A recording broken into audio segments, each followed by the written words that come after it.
성경 누가복음 8장 같이 공부하시겠습니다. 이 누가복음 8장은 이제 예수님께서 하나님의 나라를 전파하시는 장면으로 시작을 하거든요. 그래서 예수님께서 각 선과 촌에, 이스라엘이겠죠? 이스라엘의 각 마을에 돌아다니시면서 하나님의 나라를 반포하신다. 하나님의 나라를 전하시고 선언하신다는 뜻이죠. 우리가 이 문제에서 좀 마태복음에 나왔던 천국이라는 것하고 좀 비교를 해봐야 되는데, 천국은 이스라엘이 하나님의 나라가 이 땅에 세워지는 걸 기다리다가 이스라엘이 거절됐기 때문에 천국이 뒤로 미뤄지게 되고, 어떤 이런 이스라엘의 경륜과 굉장히 관련이 있었잖아요. 그렇지만 이 누가복음을 배우는 사람은 이방인이었고, 그래서 이 천국이라는 주제를 깊숙이 들어가지 않아요. 그래서 여기서 누가는 하나님의 나라라는 표현을 쓰는 거예요. 천국이라는 표현에 비해서 하나님의 나라는 그냥 보편적으로 하나님을 믿는 문제, 하나님의 사람이 되는 문제를 다루는 거죠. 그래서 누가복음이 더 아주 간결하고 대부분의 형제자매님들이 이해하시기가 더 편한 방식으로 많은 것들을 기록을 해놨습니다. 그래서 이렇게 복음을 전하실 때 당연히 12제자가 함께 했고, 또 이제 중요한 내용이 뭐냐면, 제가 여기서는 한 명만 예로 들었는데 이 뒤에 성경 구절이 계속 쭉 이어져 있거든요. 보면 악기를 쫓아내신과 병고침을 받은 어떤 여자들, 그래서 뭐 여기에 7귀신이 나간 자 막달라인이라는 마리아와 그 외에 여러 여자들에 대한 이야기가 나오죠. 그래서 좀 특별히 다른 성경에는 안 나오는 여자들에 대한 이야기가 나와요. 이게 또 누가복음의 좀 굉장히 특징이죠. 얼마나 남성 중심적인 시대였겠어요, 이 주님이 살던 시대가. 그런데도 그 믿음의 여성들을 누가는 기록을 해두면서 하나님의 은혜가 어떤 사람의 어떤 것들을 차별하지 않는다는 것, 이런 것들을 좀 보여주는 거라고 생각하시면 될 것 같아요. 그래서 믿음을 가지고 주님을 섬겼던 여성들의 이야기가 특별히 좀 기록이 되어 있습니다. 어쨌든 이 마태복음, 누가복음의 이 8장에서의 주제는 이 하나님 나라가 전파된다는 것이고, 이 전파되는 문제에 있어서 좀 더 세부적인 사항들이 이 뒤로 이어져 나오게 돼요. 이 하나님의 나라를 전파하는 이야기가 끝나게 되면 씨 뿌리는 사람의 비유가 나오게 되죠. 이 씨 뿌리는 사람의 비유가 말해주는 것은 분명한데, 하나님의 말씀이 씨앗으로서 세상에 뿌려지는 거잖아요. 즉, 여기서 우리는 하나님의 나라가 반포된다는 이야기를 받고 그 다음에 씨 뿌리는 자의 비유가 나와요. 씨는 하나님의 말씀이잖아요. 우리가 생각하기. 즉, 하나님 나라가 전파되는 수단이 뭐죠? 하나님 나라는 세상에서 지금 어떻게 전파되고 있나요? 당연히 말씀이죠. 성경을 통해서, 하나님의 말씀을 통해서 이 하나님의 나라가 세상에 전파가 되고 있죠. 그 얘기를 우리가 분명히 볼 수가 있어요. 씨는 말씀이라는 거예요.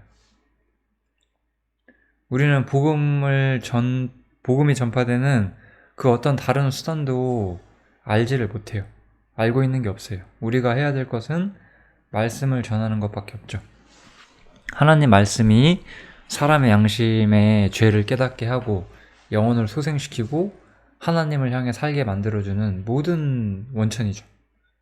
이 말씀밖엔 아무것도 없어요.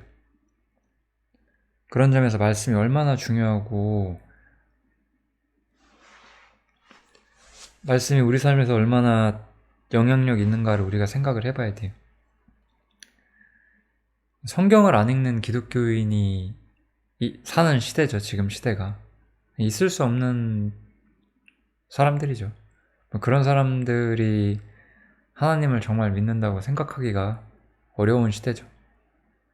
어쨌든 말씀은 이 씨로서 지금 비유가 되고 있어요. 그래서 하나님의 나라를 전파하는 이 말씀의 씨앗이 뿌려지고 있었어요. 여기 나와 있는 4가지 케이스에 대한 세부 사항은 조금 이따가 설명을 하겠습니다. 그래서 하나님 나라, 주님께서는 저 질문에 대한 답을 이렇게 먼저 해주세요. 하나님 나라의 비밀을 아는 것이 너희에게는 허락되었으나 다른 사람에게는 비유로 하나니 이는 저희로 보아도 보지 못하고 들어도 깨닫지 못하게 하려 함이니라, 이렇게 말씀을 하셨어요.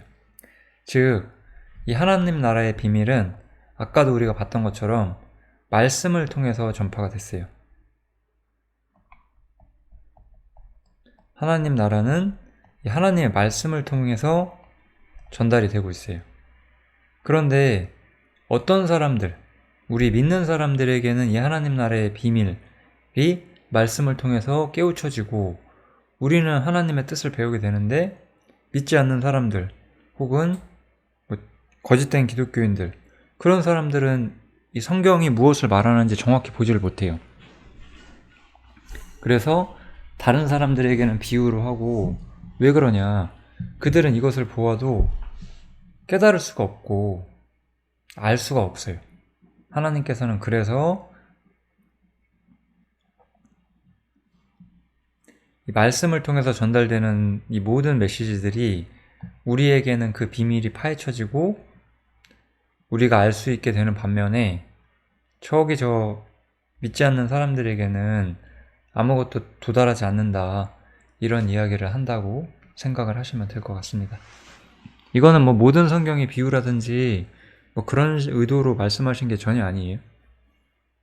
다만 말씀을 듣는 자의 자세에 대해서 말을 하는 거예요. 우리 지금 이 말씀은, 이 씨 뿌리는 자의 비유의 핵심은 뭐냐면, 말씀은 씨앗이잖아요. 말씀은 씨앗인데 이제 4가지 밭이 나오죠. 4가지 밭은 사람의 상태죠. 즉, 이 4가지 밭에서 이 덜어는 좋은 땅에 떨어지면, 이렇게 하나님의 말씀과 하나님 나라의 비밀을 깨달을 수 있는 사람이 있는 반면, 나머지 사람들, 길가에 떨어지거나 바위에 떨어지거나 가시떨기 위에 떨어지는 이런 씨앗들은 열매를 맺지 못하잖아요. 그래서 이런 것들은 뭐죠? 하나님의 말씀을 들어도 깨닫지 못한다는 거예요. 즉, 이것은, 여기서 우리가 핵심적으로 생각해야 되는 것은 말씀을 듣는 사람의 책임을 말하는 거예요. 하나님의 말씀이 우리들에게 전달될 때, 저를 예로 들어볼게요. 저는 이 말씀을 듣고 내가 죄인인 것을 깨닫고 하나님께서 온 우주의 주인이심을 깨닫고 사람의 목적은 하나님을 섬기는 거라는 걸 깨달을 수가 있었어요. 그렇지만 이것을 듣고도 마음에 아무런 감흥이 없고 여전히 자신의 인생을 자기의 뜻대로 살아가는 수많은 사람들이 있잖아요. 혹은 이 말씀을 믿고 기독교인이 됐음에도 이상하게 사는 사람들도 있고요. 여러 가지 케이스가 있죠. 오직 정말로 말씀을 듣고 회개하고 주님께로 돌아간 사람들만이 이 하나님 나라의 비밀을 아는 것이 허락된 사람들인 거죠. 그런 이야기를 하는 거예요. 말씀을 듣는 사람들의 책임, 말씀을 듣는 사람들의 어떤 마음의 반응, 이 이야기가 누가복음 8장의 어떤 중요한 주제가 되고, 제가 이제 씨 뿌리는 자의 비유를 조금 더 상세히 좀 확장해 보면서 아마도 이런 주제가 계속 나온다는 걸 볼 수가 있을 거예요. 첫 번째로 길가에 떨어진 씨죠. 이 사람들은 말씀을 들었는데 길가에 씨앗이 떨어져서 열매 바닥에 심기질 못했어요. 말씀을 그 마음에서 빼앗는 것. 무관심한 사람들을 상징하는 거죠. 이 하나님에 대한 이야기, 말씀에 대한 이야기를 들어도 무관심한 사람들. 우리는 여기서 그걸 알 수가 있어요. 내가 어떻게 해서 저 사람의 무관심을 돌려보겠다, 그런 것이 인간 편에 있지 않다는 걸 좀 우리가 느낄 수가 있어요. 예수님께서 이 말씀을 하셨어요. 다른 누구도 아니라 예수님께서 어떤 사람은 말씀을 보고도, 말씀을 듣고도 길가에 떨어진 것처럼 그 사람의 마음이 길가라는 거죠. 하나님 말씀이 심기지 않고 마귀가 와서 그 말씀을 뺏어가요. 말씀에 대해 무관심하고 이 사람들의 마음은 말씀과 멀었다는 뜻이 되겠죠. 두 번째 사람들은 바위에 떨어진 사람들인데 말씀을 들을 때는 기쁨으로 받아요. 그러나 뿌리가 없어서 잠깐 믿다가 시험을 받을 때 배반하는 자다, 이렇게 나오죠. 말씀을 들을 때 예수님께서 당신의 죄를 용서하고 하나님께서 당신을 받아주고자 하신다, 이런 이야기가 처음에 듣기는 좋았어요. 그렇지만 이 사람들은 뿌리가 없었어요. 여기서 뿌리가 없었다는 건 뭘까요? 진정한 양심의 각성도 없었고 자신이 하나님 앞에서 얼마나 죄인인지 이런 것들도 이해하지 못했고 그냥 예수님께서 뭐 당신을 용서해주고 당신을 사랑하신다고 하니까 그냥 좋았던 거죠. 그러다가 주변 사람들이 조금만 뭔가 박해를 하거나 그 사람이 신앙생활 하는 것을 좀 비난하거나 그러면 바로 태세를 전환할 수 있는 사람들이죠. 우리는 어때요? 세상 누가 우리의 믿음을 반대한다고 해도 우리의 믿음은 변하지 않거든요. 그게 우리의 마음이잖아요. 내 생명보다 귀한 하나님의 말씀이고 내가 주님을 믿기 때문에 설사 어려움을 당할지라도 더 큰 영광을 위한 거라는 걸 아는 사람들이잖아요. 그런 것들이 없었던 사람들이죠. 이런 사람들도 다 믿지 않는 사람들이죠. 말씀을 올바로 받지 못한 거예요. 하나님 말씀을 받을 준비가 되어 있지 않은 거죠. 무관심한 사람도 있고 이렇게 기독교인으로 살아보려고 하다가 그냥 원래대로 세상에 사는 약간 그런 모습이라고도 볼 수 있겠죠. 뭐 딱 특정한 한 가지 케이스만이 아니라 이런 식으로 사는 기독교인들 혹은 한때 기독교인이었다가 그냥 세상으로 돌아간 사람들, 뭐 그런 사람들이라고 할 수가 있겠죠. 이번에는 가시떨기에 떨어졌다는 거예요. 이 사람들은 말씀을 들었어요. 말씀을 들었는데 인생을 살면서 이생의 염려와 재리와 일락에 기운이 막혀서 온전히 결실을 못해요. 이 세상에서 우리가 살아가면서 세상에 파묻혀서 진정한 그리스도인으로서 신앙인으로서 올바른 길에 가지를 못하는 사람들이죠. 이런 사람들도 사실 열매를 맺지 못했어요. 열매를 맺지 못했다는 것은 하나님께 속한 사람이 아니라는 뜻이죠. 우리는 여기서 이 열매라는 단어를 좀 볼 수가 있는데 이 열매라는 것은 결국 하나님의 씨앗으로부터 나오는 거잖아요.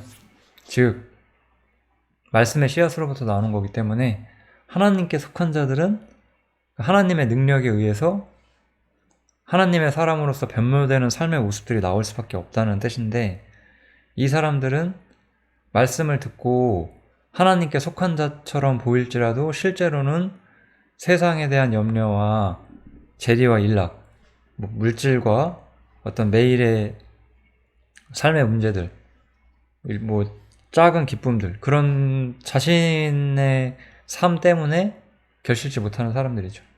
결국 이런 사람들은 다 어떤 사람들이에요? 이 세 가지 부류의 사람들, 길가에 떨어진 씨, 바위에 있는 씨, 가시떨기에 떨어진 씨, 여기에 있는 이런 마음밭들, 결국 하나님 말씀을 올바로 받기에는 준비가 되지 않은 사람들이죠. 우리는 전도를 하면서 이런 사람들을 많이 만나게 돼요. 여러 가지 케이스로. 그럴 때 우리는 느끼죠. 이게 아직은 저분에게 말씀을 전하기가 어렵구나. 물론 계속 전해요. 왜냐하면 이 마음밭을 올바로 바꿔주시는 분도 사실 내가 아니기 때문에 나는 계속해서 씨를 뿌리고, 혹은 지금 저분의 마음밭이 길가일지라도 지금 뿌려놓은 씨가 언젠가는 그분의 마음밭이 바뀌면 들어갈지도 모르고, 우리는 그런 거에 대해 아무것도 알 수가 없잖아요. 그러니까 우리는 항상 전하죠. 하지만 여기서 이제 우리가 생각할 수 있는 것은 이거죠. 하나님 말씀을 사람이 왜 안 받아들이냐는 거예요. 왜 받아들이지 않느냐. 자신들의 마음이 하나님과 멀기 때문이라는 거죠.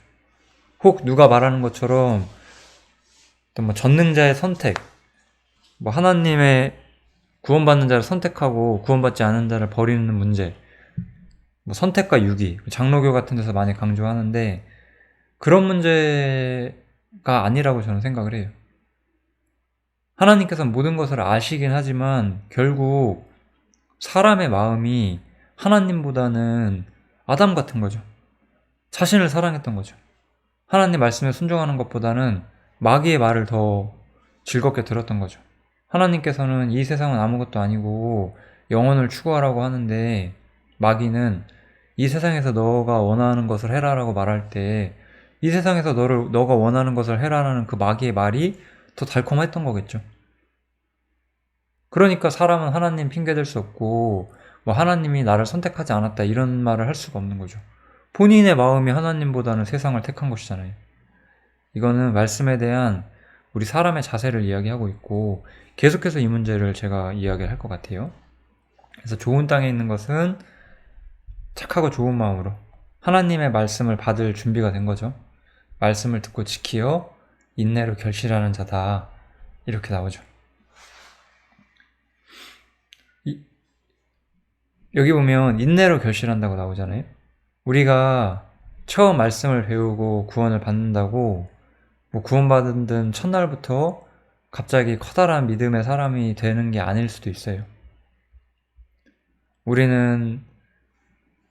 우리가 거듭났다고 생각한 이후에 말씀을 듣고 내 육신의 연약함과 악함을 성찰하고 거기서 하나님을 점점 배워가면서 하나님의 은혜 가운데 더욱더 살아가면서 순종하려고 애쓰면서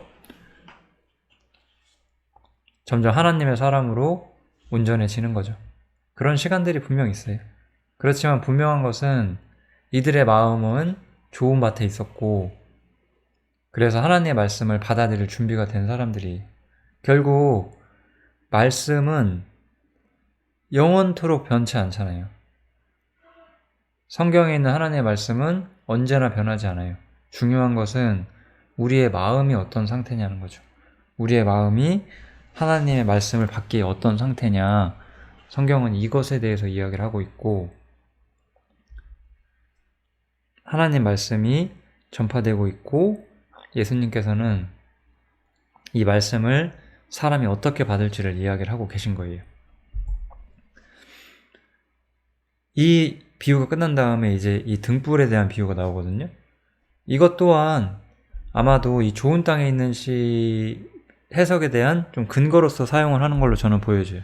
왜냐하면 누구든지 등불을 켜서 그릇으로 덮거나 평상 아래 두지 아니하고 등경 위에 두나니 당연한 거죠. 우리가 밤에 불을 킨다는 거는 당연히 집안을 밝게 하기 위해서 불을 켜는 거잖아요. 이것은 들어가는 자들로 그 빛을 보게 하려는 거잖아요. 즉 하나님의 말씀은 사람을 어두운 곳에서 꺼내고 하나님의 빛 가운데 들어오게 하려는 목적이 있는 거잖아요.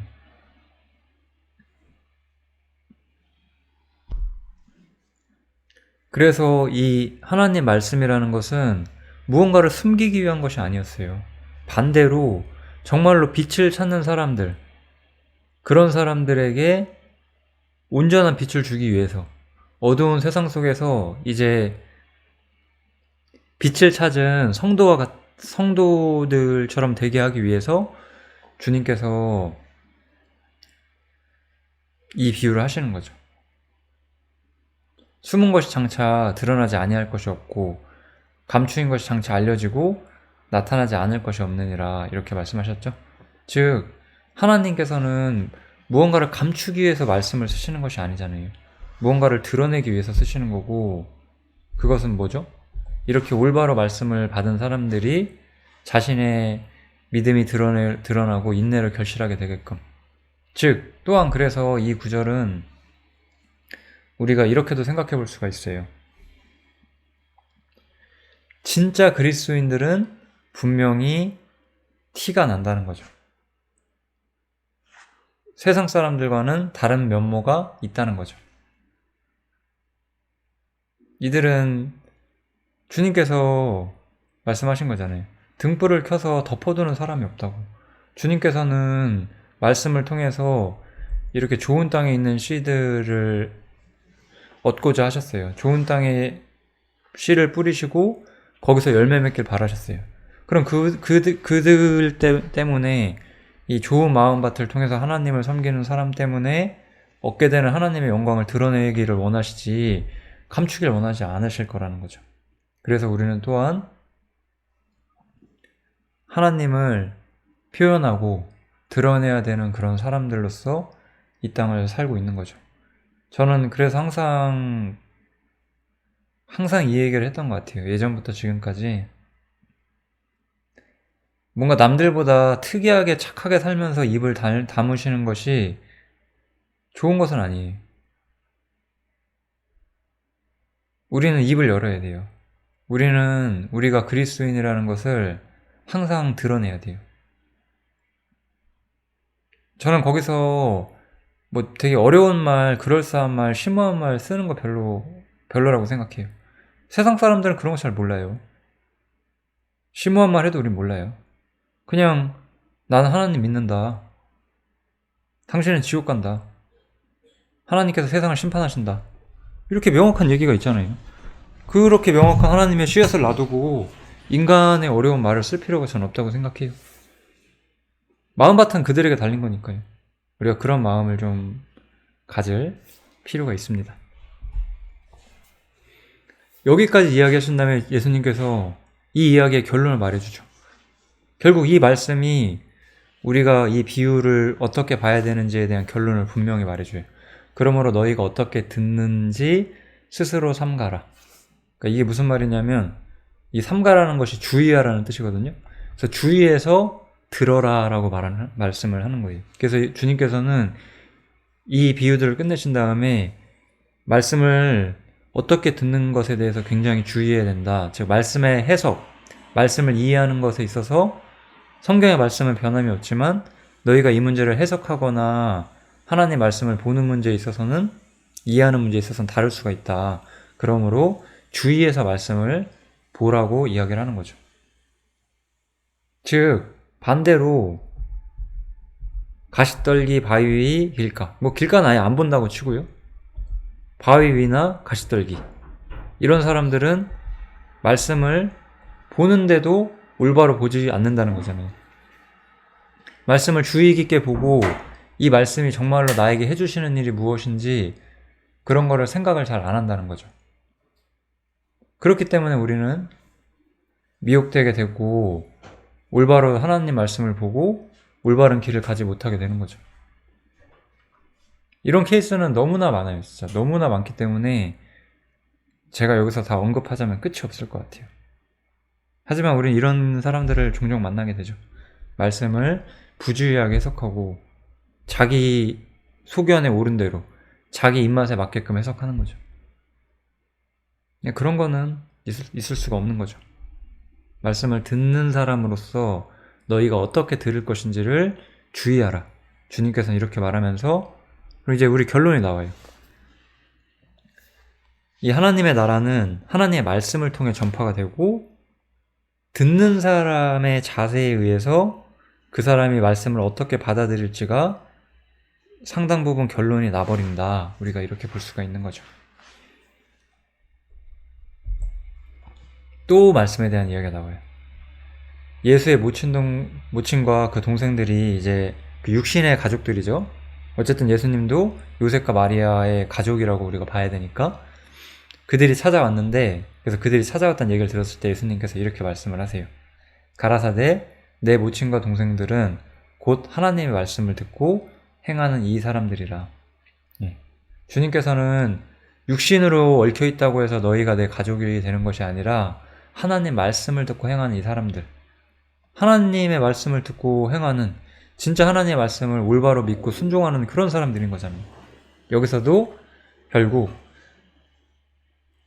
이 하나님의 나라를 전파하는 도구인 말씀, 그리고 그 말씀을 받아들임으로써 하나님의 가족이 되고 하나님의 사람이 된다라고 이야기를 해주는 것이죠. 그래서 이 누가복음 8장은 하나님의 말씀, 이 이야기를 굉장히 중요하게 말을 하고 있는 거예요. 우리에게도 굉장히 중요한 내용이라고 할 수 있죠. 이제는 이 말씀에 대한 이야기가 끝나고 이제 하나님의 가족이 된 사람들, 하나님의 사람들, 하나님의 종 혹은 하나님의 제자 혹은 하나님의 여러 표현 다 상관없겠죠? 그런 사람들로서 우리가 어떻게 사느냐를 말을 좀 보여주고 있는데요. 하루는 제자들과 함께 배에 오르사 저희에게 이르시되 호수 저편으로 건너가자 하심에 이에 떠나 행선할 때, 이제 제자들은 주님과 함께 배를 탄 사람들이에요. 이때 이제 배를 타고 가는데 잠시 주님께서 잠이 드셨어요. 항상 피곤한 삶을 사셨던 우리 주님께서는 잠시간의 휴식 시간에 잠깐 잠이 드셨죠. 그런데 마침 광풍이 호수를 내리치게 돼요. 그래서 배가 위태위태하게 되죠. 이게 사실 세상에서 우리의 위치예요. 물론 주님께서 정말 자고 계신 건 아니지만 주님께서는 하늘에 계시고 우리는 지금 이 땅에 남아있죠. 그리고 광풍이 몰아치죠. 이 광풍이 의미하는 건 너무나 확실하죠. 세상이잖아요. 세상이 항상 우리에게 호의적이질 않아요. 우리가 그리스도인답게 산다는 것은 세상의 흐름과 거꾸로 가는 사람들이기 때문에 세상과 우리의 삶의 방식, 가치관은 항상 다르고 항상 그것이 우리에게 일종의 고난 혹은 어려움을 주는 원인이 되는 거죠. 이게 우리의 위치. 우리는 항상 세상에서 어려움을 겪으면서 살 수밖에 없어요. 왜냐하면 그리스도인들은 이제 더 이상 세상과 똑같이 사는 사람들이 아니기 때문에. 이때 제자들은 그 믿음의 부족함을 보였죠. 제자들이 나와 깨어 가로되 주여 주여 우리가 죽겠나이다, 이렇게 자신들의 믿음의 부족함을 표현을 하죠. 마태복음에서 제가 이 이야기를 좀 경륜적인 측면에서 이야기를 했는데 여기서는 그냥 우리의 믿음의 부족함을 보고 가면 될 것 같습니다. 주님께서는 여기서 보면 우리가 뭘 할 수 있죠? 저가 뉘기에 바람과 물을 명함에 순종하는 거. 하나님께서는, 또 예수님께서는 우주의 창조주고 모든 권세 위에 계시거든요. 우리는 너무 자주 환경과 상황을 봐요. 이 광풍을 보는 거예요. 그 뒤에 계신 주님을 못 봐요. 우리의 믿음이 부족하거나 우리가 하나님의 말씀과 하나님의 생각을 이해하려고 하지 않기 때문이겠죠. 나에게 광풍이 불어도 하나님께서 나와 함께 계신 것이 변함이 없고, 또 우리가 바울이 말하는 복음을 더 많이 이해하고 있다면 이 광풍이 오히려 나를 위한 것, 내가 하나님께 더 나아갈 수 있도록 하나님께서 내게 주시는 거라는 것도 이해할 수 있잖아요. 제자들은 여기서 믿음의 부족함을 보였고 우리에게 이런 건 참 교훈이 되는 것 같습니다. 우리는 이 세상에서 광풍을 만날 것이고 언제나 그 광풍 가운데서도 하나님을 의지하는 사람으로 사는 것이 또 굉장히 중요하다고 볼 수가 있겠죠. 그 다음에 이제 이 호수를 건너고 나면 이제 거라사인의 땅에 가게 되는데요. 그때 거기서 그 귀신 들린 사람을 만나게 돼요. 내용 그냥 이야기들은 생략을 했고 이 대화하는 장면이 나오게 되는데, 예수님께서 그 귀신 들린 자 안에 있는 귀신과 대화를 하시거든요. 그래서 네 이름이 무엇이냐 물으신즉 가로되 군대라 이렇게 이야기를 하세요. 군대라는 거는 진짜 군대란 뜻이에요. 많은 사람이 뭉쳐 있는 거예요. 그래서 귀신이 하나가 아니라 많은 귀신이 들렸다는 그런 표현이라고 이야기를 하는 거죠. 그리고 이 귀신은 주님의 능력을 알았기 때문에 무적행으로 들어가라 하지 마시기를 간구를 하고, 왜냐하면 무적행으로 들어갈 때가 아직 오지 않았잖아요. 그래서 마침 거기 많은 돼지떼가 산에서 먹고 있었는데 귀신들이 그 돼지에게로 들어가게 허하심을 간구하니 이에 허하신다 이렇게 나오죠. 귀신들이 즉 사단의 권세, 사람은 다 귀신 들리는 사람이거든요. 사실 구원받지 않은 사람들은, 우리 구원받지 않은 사람들은 죄의 종이고 사단의 노예잖아요. 그러니까 우리는 사단의 노예였고 세상에 미쳐 사는 것은 다 귀신 들려서 그런 거예요. 성경의 측면에서 봤을 때는 아주 특별한 게 이상한 사람들만 귀신 들린 게 아니에요. 구원받지 않은 사람들은 다 귀신 들린 사람들이죠. 그렇게 보는 게 더 성경적인 측면이죠. 그런데 이제 주님께서는 우리가 죄인이었을 때 우리는 귀신 들린 사람이었잖아요. 그런데 주님이 오셨을 때 주님은 우리를 지배하고 있던 어떤 사단, 그 사단을 몰아내 주시죠. 혹은 이 군대의 귀신, 우리 안에 있는 악한 영들, 그것들을 몰아내 주시죠. 그렇기 때문에 예수님은 여기서 사단에게 종된 우리를 해방해 주시는 해방자 예수로서 제시가 되어 있어요. 우리는 단순히 우리가 지은 죄 때문에 지옥에 가다가 그걸 용서받아서 천국에 간다는 측면이 아니라 사람은 사단의 종이고 사단의 노예로서 세상에서 노예로서 살아가는 존재라는 건데 주님은 우리가 더 이상 그렇게 살지 않게끔 해주신다는 거죠. 이게 정말 구원받은 사람의 마음의 자세일 거예요. 우리는 때로는 이런 말을 듣거든요. 아, 내가 구원받기 전에는 마음대로 살았는데 지금은 내가 마음대로 못 산다. 얼마나 진짜 이상한 사람들이에요. 그런 사람들이. 아마도 그런 사람들은 아까 우리가 봤던 좋은 밭이 아닌 사람들일 거예요. 돌밭이거나 혹은 가시떨기에 떨어진 사람들이겠죠. 우리가 정말로 주님을 올바로 알았다면은 아, 내가 구원받기 전에 삶이 얼마나 끔찍했었나, 오히려 반대로 이렇게 생각을 하겠죠. 내가 그때는 죄와 사단에 매여서 하나님을 모르고 내 육체의 욕심에 원하는 것을 하면서 내가 맘대로 살았었구나, 이렇게 생각을 하게 되겠죠. 그런 상태에서 우리가 더 이상 살지 않도록 하나님을 믿는 사람으로서 살 수 있도록 하나님께서 우리를 해방하신 거죠. 여기서 이제 우리가 해방이라는 단어를 좀 생각을 해볼 수가 있습니다. 해방은 우리를 지배하고 우리를 살게 하는 어떤 힘의 원천이 어디서 오느냐를 말하는 거예요. 내가 사단에 놓였을 때는 세상에서 내 맘대로 살고 그것이 사단의 꼭두각시가 되어 있는 내 모습이란 것을 모르고 살았던 거죠. 그런데 이제는 주님께서 거기서 우리를 꺼내주신 거죠.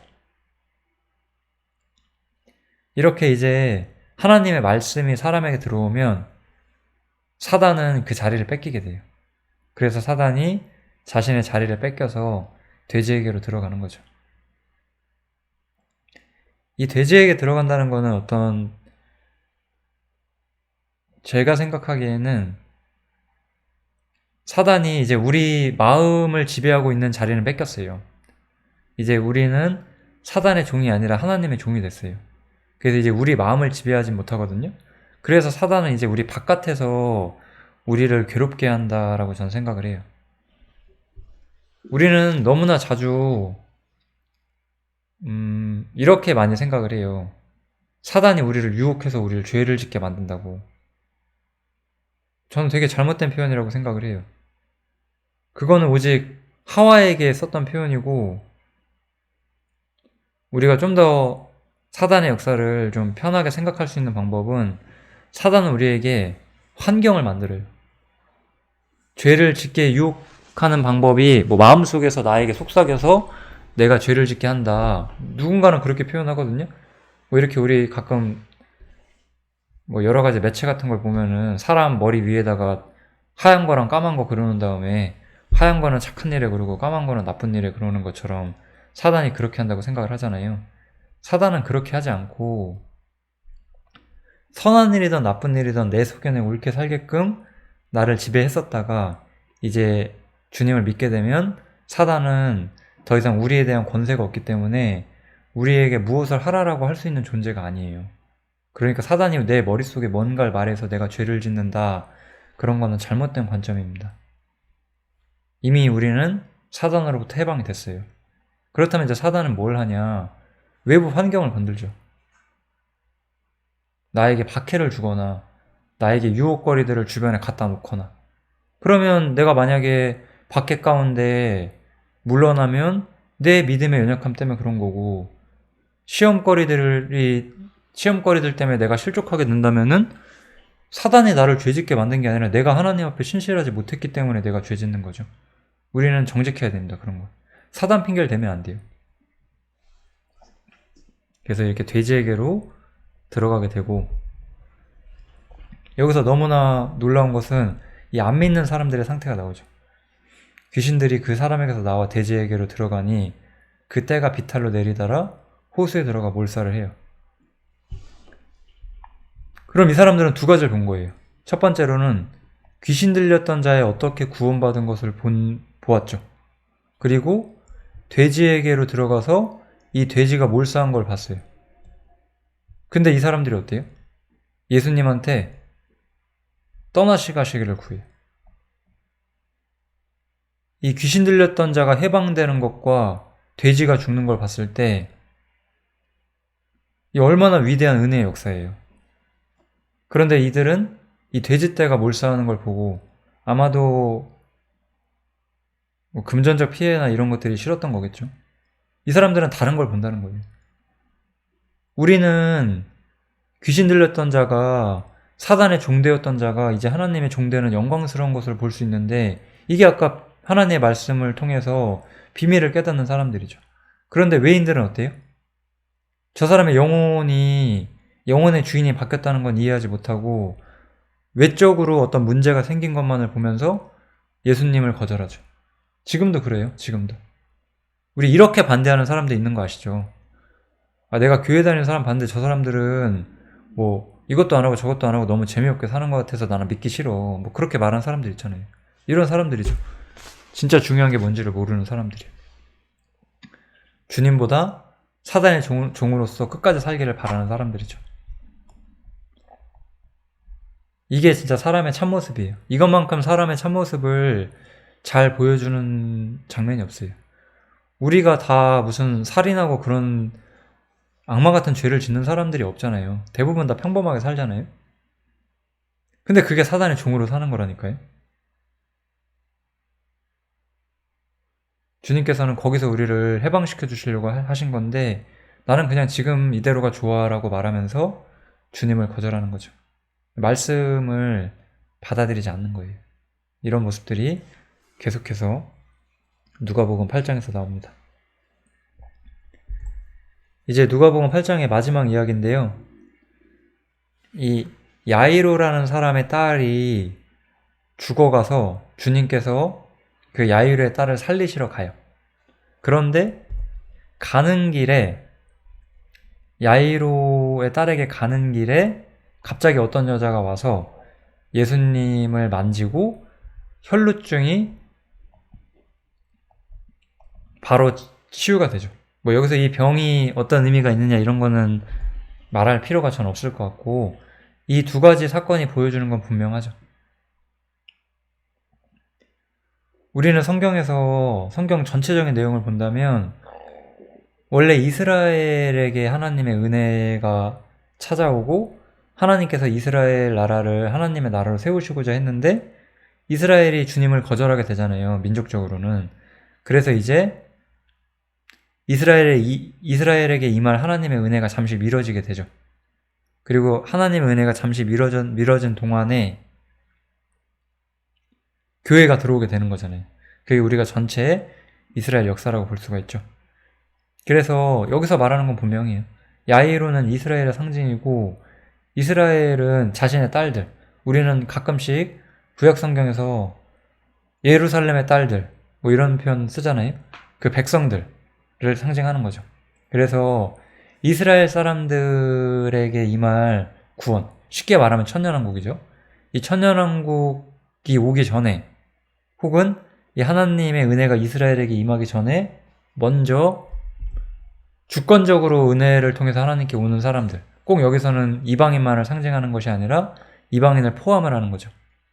그래서 이 하나님의 경륜적 계획에 따라서 천년왕국이 오기 전에 은혜 시대라는 것이 있게 되고, 이때는 누구든지 하나님께 값없이 나와서 하나님의 은혜로 구원을 얻고 하나님의 사람들이 되는 그런 시대가 먼저 찾아오게 되는 거죠.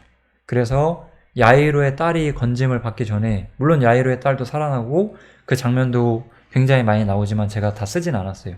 그래서 이 야이로의 딸이 살아나는 사건 이전에 먼저는 이 혈루증 앓는 여자가 먼저 은혜를 얻게 되는 거예요. 고린도서 6장에 보면 바울이 이런 말을 하죠. 보라 지금은 은혜 받을 만할 때요, 보라 지금은 구원의 날이로다.